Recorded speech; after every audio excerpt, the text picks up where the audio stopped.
Olá!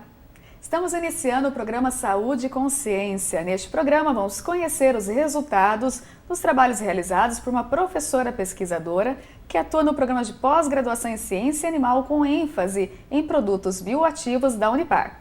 Para saber quais os impactos dessa pesquisa na vida cotidiana da sociedade, convidamos a professora doutora Luciana Kazuyo Totumi e sua orientada, Monique Fischer, que recentemente defendeu sua dissertação de mestrado, que é intitulada Avaliação da atividade bactericida in vitro dos óleos essenciais de orégano, capim-limão e erva cidreira brasileira frente a isolados bacterianos oriundos da ração de gatos comercializados a granel. É daqui a pouco, não saia daí. Voltamos já.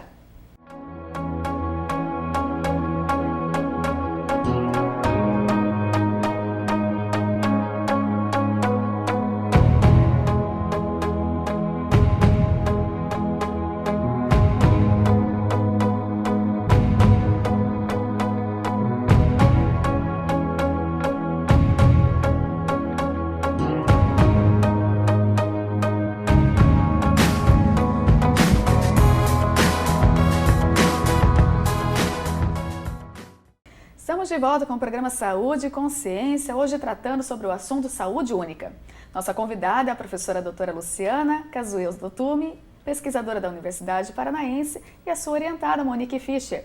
Sejam bem-vindas ao programa, é um prazer delas em nossos estúdios, para falar sobre esse assunto tão importante. Obrigada pela participação. Nós que agradecemos. No teu projeto de pesquisa, Monique, você fez o trabalho utilizando óleos essenciais, usou três óleos. Por que você escolheu exatamente o óleo de orégano, o capim-limão e o outro qual que foi? Erva cidreira. A erva cidreira. Bom, a gente acabou escolhendo esses 3 óleos essenciais pelo fato de que eles são palatáveis para gatos. Há estudos em que eles tornam a ração para os felinos mais gostosas de se alimentar, ou seja, mais palatáveis, principalmente o de capim-limão e o de erva cidreira brasileira, ou que é o nome comercial. Você sabe que se eu fosse arriscar um palpite, eu ia falar o orégano. O orégano também é, só que a gente utiliza menos, né? Em outros estudos eram utilizados mais os 2 outros óleos. Na verdade, essenciais. as pesquisas com gatos, a gente não encontrou nenhuma que avaliou orégano, nada. Mas o gato, ele tem o costume até de buscar, quando você tem um vasinho em casa, às vezes eles se alimentam do capim-limão e da erva cidreira, né? E o orégano também tem um aspecto relacionado à grande maioria dos trabalhos terem avaliado ele por sua atividade antimicrobiana, né? Foi um dos fatores também que justificou a escolha desse óleo. Vocês utilizavam o óleo essencial comercial ou fizeram todo o processo de extração desse óleo para poder fazer a pesquisa? A gente fez o processo total de extração de cada óleo essencial, de cada planta, aliás, né? E como que é feito, Monique, esse processo? É pelo processo de hidrodestilação. A gente extrai a planta fresca no horto, a gente extraiu aqui no Horto Medicinal da Universidade Paranaense, localizada no município de Umuarama, Paraná.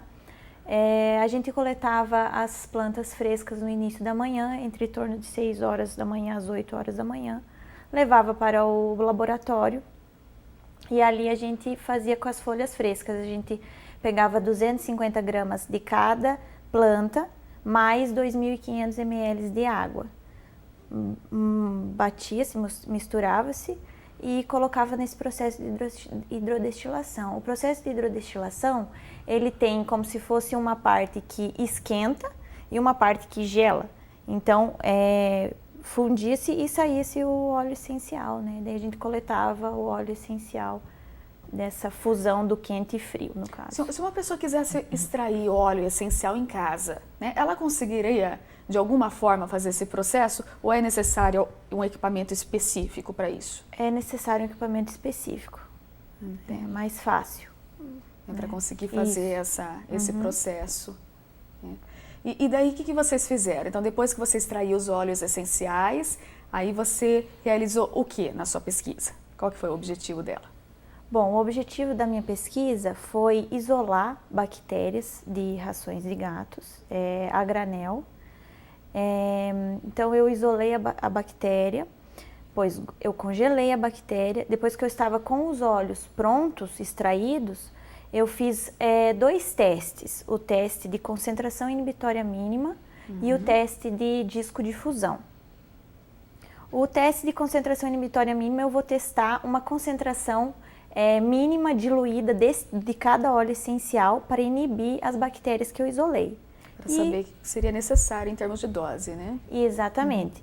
E o disco de fusão, a gente pega discos contendo antibióticos, mais o óleo essencial para ver se tem uma resposta contra as bactérias que a gente isolou, se a gente conseguia inibir cada bactéria isolada.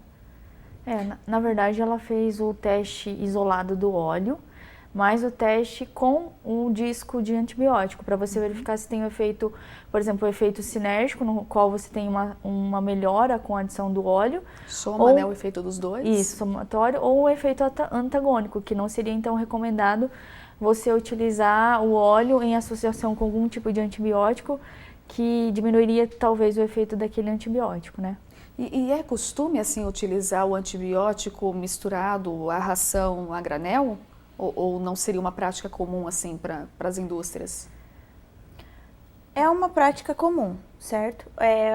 A utilização de antibióticos na ração, a granel que a gente diz é que ela é consumida em algo aberto, certo? Que é de fácil manuseio, né?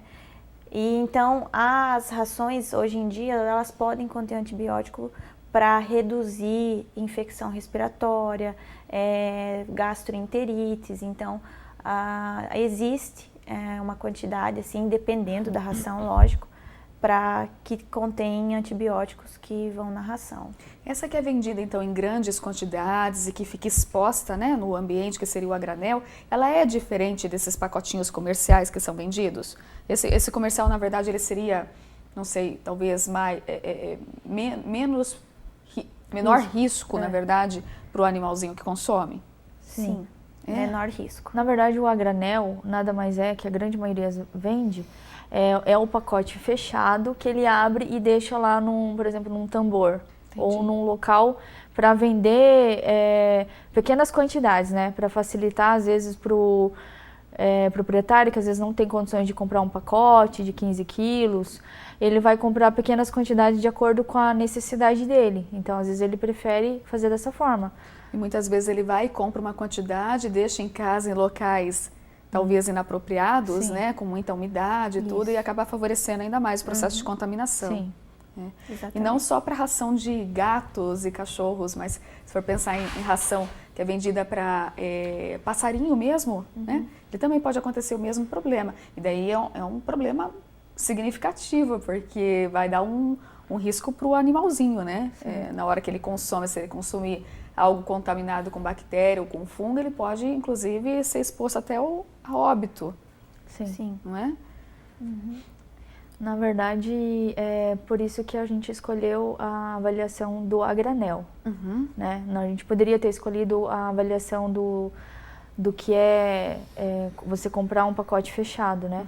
Mas aí a gente pensando no risco e como a população acaba se utilizando muito dessa fonte, a grande maioria às vezes não tem essa disponibilidade de comprar grande quantidade de ração, ela faz dessa forma. E aí você está expondo ainda mais ao risco de contaminação, né? Principalmente se o local não tem uma condição tão adequada de armazenamento.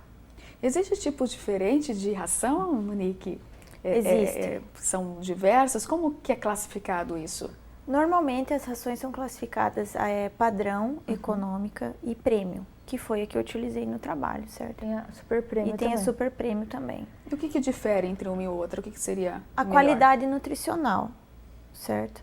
A econômica, ela tem, e a padrão no caso, elas têm níveis nutricionais inferiores à premium. A premium já são produtos escolhidos, entendeu? Produtos nobres que são utilizados na ração de premium, ela é o melhor. E a super premium é um pouco melhor que a premium. Tá relacionado também com a qualidade da digestão, né? Então o animal, Às vezes você compara, por exemplo, você está comprando uma ração mais barata, que você tem a visão que é melhor. Só que o animal, aquilo que ele aproveita menos. Então ele está comendo um volume maior de ração, ele não está conseguindo absorver aquela ração, está sendo excretada nas fezes. Você tem a consciência que por ser mais barato é melhor, mas não é. Nutricionalmente ele vai ser pior, né? Então, normalmente, essas prêmios, super prêmios, você vai estar trabalhando com ingredientes de melhor qualidade, até em relação à digestão. O animal consegue aproveitar melhor aquilo que ele está consumindo. Então, esse é o diferencial. Por isso que ela acaba custando um pouco mais caro, mas o custo-benefício compensa, porque ele vai ter que consome menos, digamos que nutricionalmente ele é melhor, como o Monique falou. E o que tem um valor mais barato, ele vai ter que consumir, vamos supor, o dobro da quantidade de ração do que ele consumiria da outra. Então, muitas vezes o custo-benefício não vale a pena. E para realizar esse projeto de pesquisa, né, você utilizou, então, comprava essas rações a granel no mercado, enfim, no comércio. Sim. Vocês utilizaram vários comércios diferentes e também verificaram essa questão de quanto tempo estava aberto esse pacote, era avaliado o local de exposição? Vocês faziam esse tipo de análise também? Sim, na verdade sim. A gente via, mas a maioria era a mesma forma. Mesmo período, isso. a mesma ração? Sim. Sempre a mesma marca, a mesma ração, Não, mesmo pacote? não. Utilizaram Foram marcas diferentes? Marcas diferentes, lugares diferentes. Para separar em categorias diferentes. E daí vocês conseguiam isolar essas bactérias, né, e sempre foi a mesma bactéria, independente do local onde vocês coletavam? Ou não? Foram vários tipos de bactérias isoladas. Alguns coincidiram, né? Aham. Mas deram variações. É bem interessante o projeto. E daí depois, o que vocês fizeram? Após vocês finalizarem a coleta da ração e isolar essas bactérias, né, vocês verificaram se o óleo essencial teria a ação antibacteriana. Se você fosse aplicar esse conhecimento, né, porque você chegou a um resultado de que de fato ele tem uma atividade antimicrobiana, que ele mata esses micro-organismos que vocês isolaram, perfeito. E daí como que você aplicaria esse conhecimento? Quer dizer, você vai enriquecer essa ração com o óleo essencial para que o animal consuma dessa forma? Esse seria o objetivo? Isso.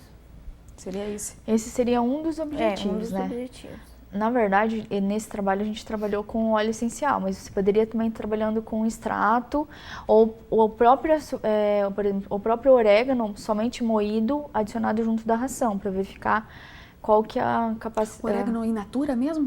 In natura, que na verdade é uma nossa, quem sabe, nossa próxima pesquisa, avaliar se tem realmente, o animal tem alguma interferência em relação ao consumo. E essa questão, por exemplo, se o animal chega a consumir algo que está contaminado, né, que ele possa ter uma contaminação nele, ele acaba sendo um veículo de contaminação pro humano, pro cuidador desse bichinho? Sim. É isso que seria a chamada saúde única? Isso, exatamente. Como que é isso, esse conceito, para o nosso pessoal que está em casa entender? Então, saúde única envolve não somente a saúde do animal, mas a saúde do homem. Quando a gente fala em saúde pública, a gente está pensando mais no homem. Saúde única, ele vai englobar a saúde do homem e dos animais. Como o animal ele pode vir a estar exposto a algum micro-organismo, pode até ser oriundo da ração que ele está consumindo, ele pode estar eliminando por alguma das vias. E aí, como existe esse contato íntimo entre o homem e o animal, muitas vezes o animal ele é considerado até como membro da família, sim, você acaba expondo o homem a esse risco também de contaminação. E aí onde você poderia ter algum desenvolvimento de alguma infecção, até infecção de pele, infecção respiratória, dependendo da via em que esse micro-organismo possa vir a penetrar no homem, né? Monique, por que gato? Por que você não utilizou ração de cachorro, ração de passarinho? Por que a ração de gato? Então, o mercado brasileiro de pet, ele está tendo um faturamento muito grande nos últimos anos aí, né? No ano de 2015 foi em torno de 18,5 milhões de dólares, né?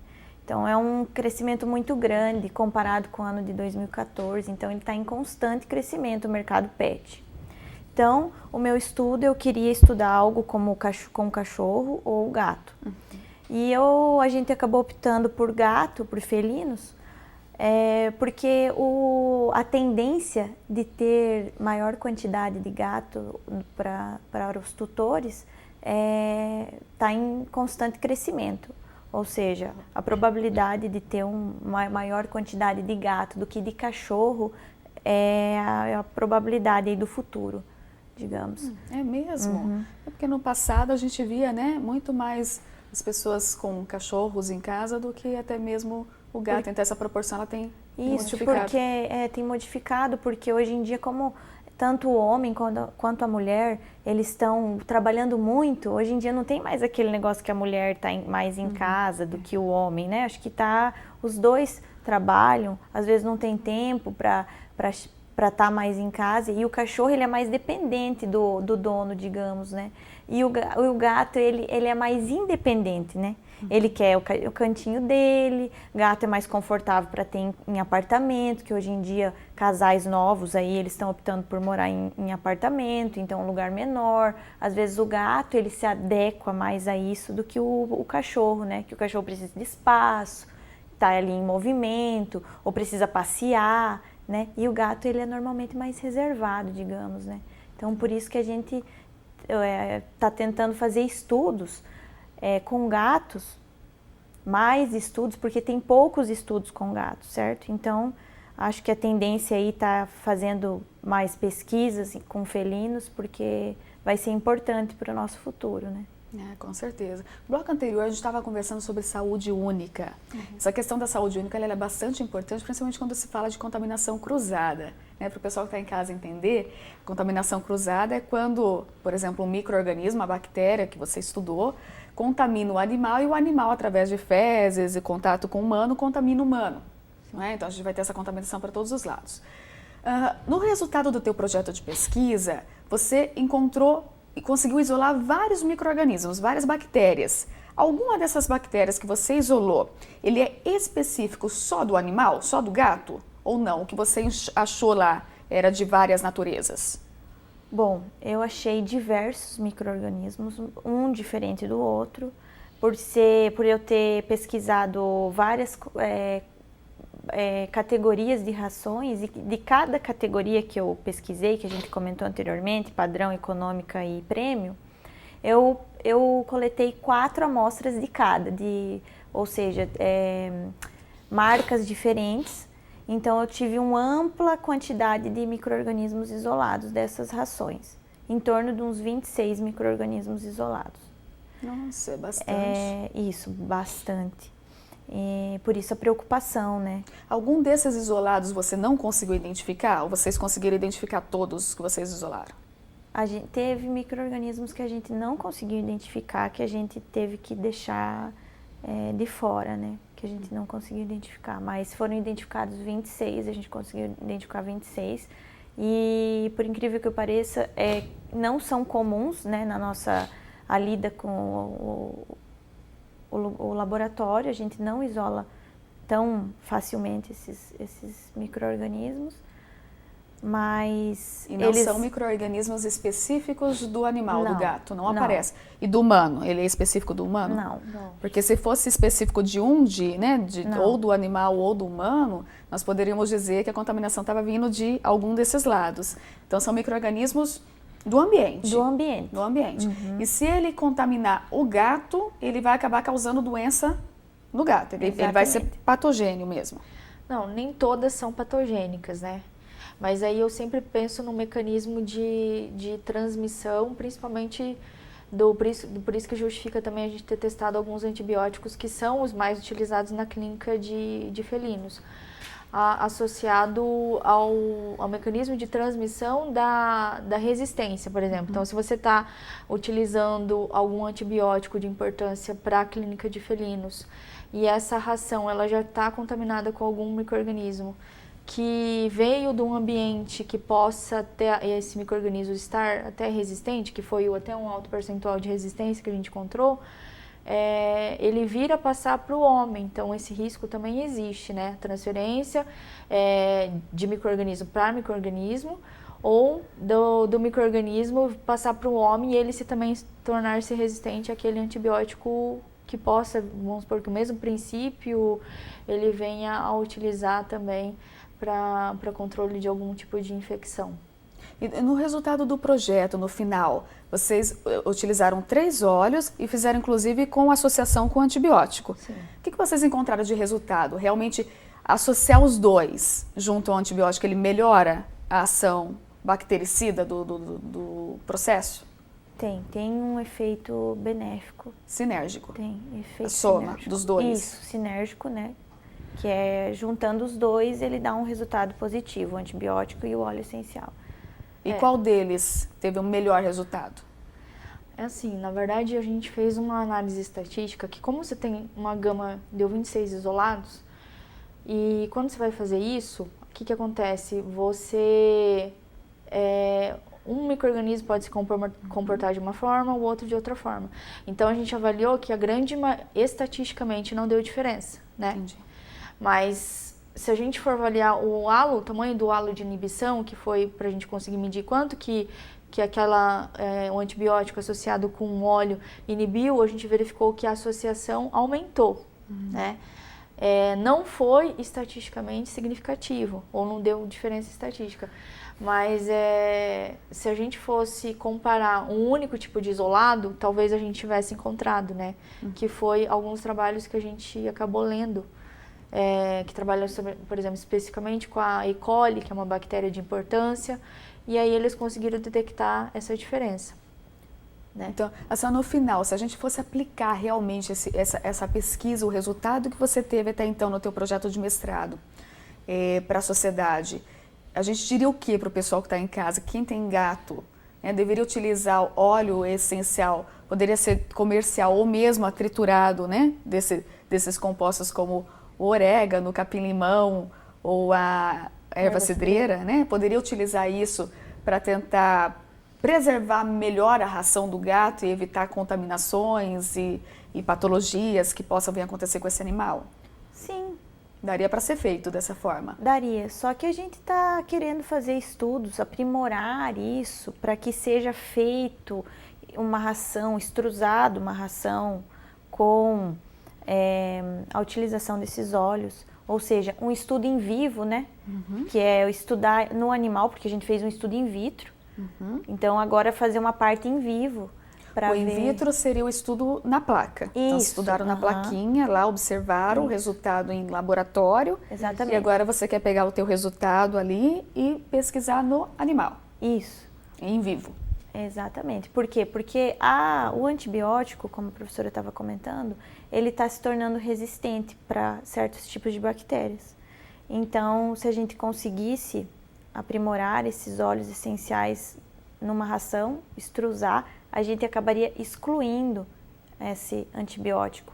E atualmente o próprio tutor, tanto de gato como cachorro e outros animais, eles estão preferindo algumas rações, as rações sem o uso de antibiótico, pelo fato de ter essa resistência, o antibiótico está resistente, né? Para Interessante. Você chamou, né, o proprietário do animal de tutor. Essa é a terminologia que tem sido utilizada atualmente? Sim. É o tutor. É o termo que é utilizado hoje para quem trabalha com cães e gatos. Você não fala dono nem proprietário, mas o tutor do animal. Que na verdade é, né? Sim. Realmente ele acaba tendo um termo bem correto. Sim. Viu? Professora, você é professora do programa de mestrado em ciência, mestrado e doutorado, na verdade, os 2 níveis, né, em ciência animal, com ênfase em produtos bioativos da Universidade Paranaense. Sim. Você trabalha com quais outros projetos de pesquisa que você tem desenvolvido agora no momento? Sim, esse projeto da Monique foi um projeto que eu acabei a gente escolheu trabalhar principalmente por causa da área, como ela explicou, o crescimento dessa área, né, de pets, mas a minha área principal é trabalhar com medicina veterinária preventiva, direcionada principalmente para a área de aves. Então eu trabalho, meu próximo projeto também é com alguns óleos essenciais, mas aí com o objetivo de verificar se esses óleos adicionados pensando na parte econômica, eu vou pensar em aproveitar a carne mecanicamente separada, né, de aves, que você às vezes acaba só utilizando para produzir subprodutos ou mesmo utilizando para formulação até mesmo de rações, verificar se eu consigo melhorar a qualidade de estoque, né? Melhorar o tempo de prateleira do hambúrguer, de carne mecanicamente separada, e disponibilizar um produto diferenciado no mercado, né? Então, vou trabalhar com 2 óleos essenciais de orégano e também orégano, vou continuar trabalhando com orégano e hortelã. Então, vou estar numa outra linha que vai conseguir, talvez, dar o melhor destino para um produto que não tem tão valor de mercado, assim, né?